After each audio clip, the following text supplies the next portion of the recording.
pada saat Benasa masih dipimpin oleh Brahmadatta, Bodhisattva dilahirkan sebagai anjing saat itu. Bodhisattva dikenal dengan kebijaksanaannya.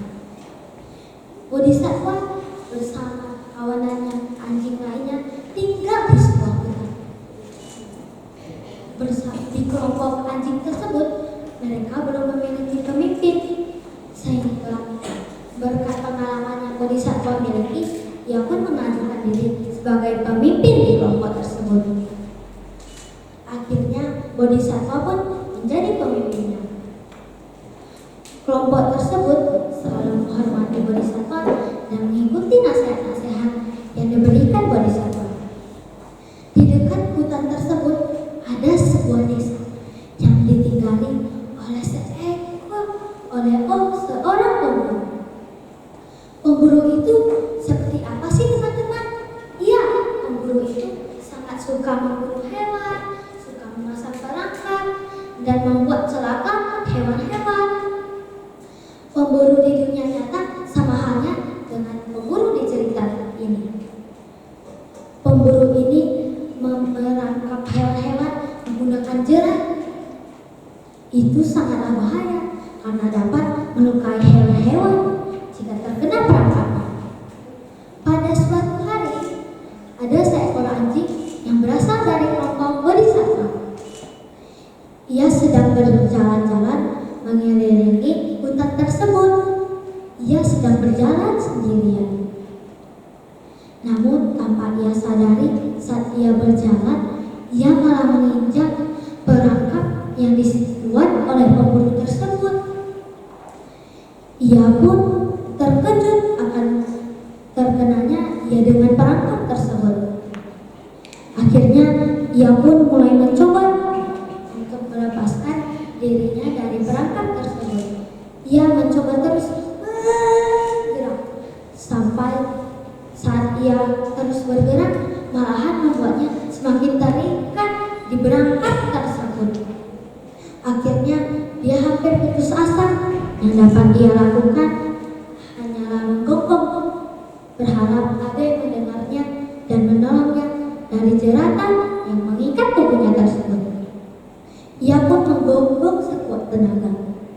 Bodhisattva ada di dekat tempat itu. Ia mendengar suara gonggongan dari anjing tersebut. Akhirnya ia pun langsung bergegas menuju ke asal suara tersebut. Saat ia sampai, ia hanya melihat Mita yang sedang terperangkap dan mengalami kondisi kesulitan. Tenanglah Mita, aku akan menyelamatkanmu dari jeratan yang mengikatmu tersebut. Jangan panik, aku akan menolongmu. Bodhisattva pun memikirkan cara untuk menyelamatkan Mita dari kondisi yang kesulitan tersebut.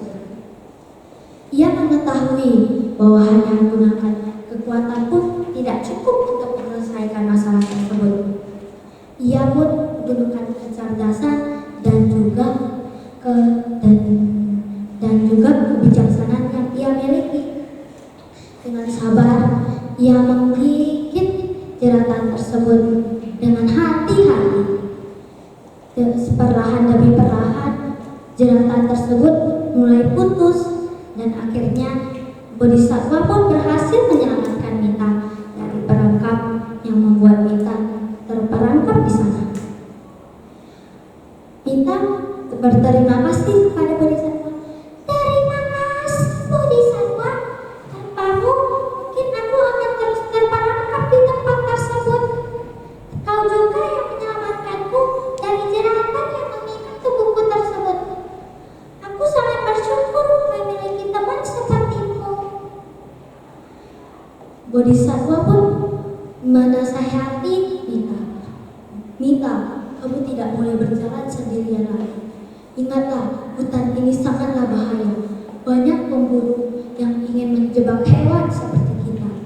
Kita harus tetap waspada dimanapun kita berada. Bodhisattva pun menasihati Mita. Mita pun mengangguk setuju dan Mita berjalan sendirian. Sekarang Mita lebih mengikuti nasihat yang diberikan oleh Bodhisattva. Tidak lama setelah kejadian itu, ada berita tentang Bodhisattva atas keberaniannya tersebut dan kecerdasannya membuat Mita selamat dari perangkap yang dibikin oleh pemburu tersebut. Berita tersebut mulai menyebar ke anjing-anjing yang lainnya, sehingga membuat anjing-anjing yang lainnya semakin mulai menghormati Bodhisattva dan semakin mengikuti nasihatnya, dan membuat anjing-anjing tersebut lebih waspada terhadap jeratan yang membuat mereka akan tertangkap dari pemburu. Nah teman-teman, ke dalam kehidupan sehari-hari kita harus memiliki teman baik. Kenapa? Karena teman baik dapat membimbing kita dari kesalahan, dan juga teman baik dapat membimbing kita ke jalan yang benar. Dan teman baik itu yang membuat kita menjadi lebih baik. Intinya teman-teman, teman baik adalah orang yang membuat kita menuju ke jalan yang benar dan membuat kita lebih baik dari yang sebelumnya.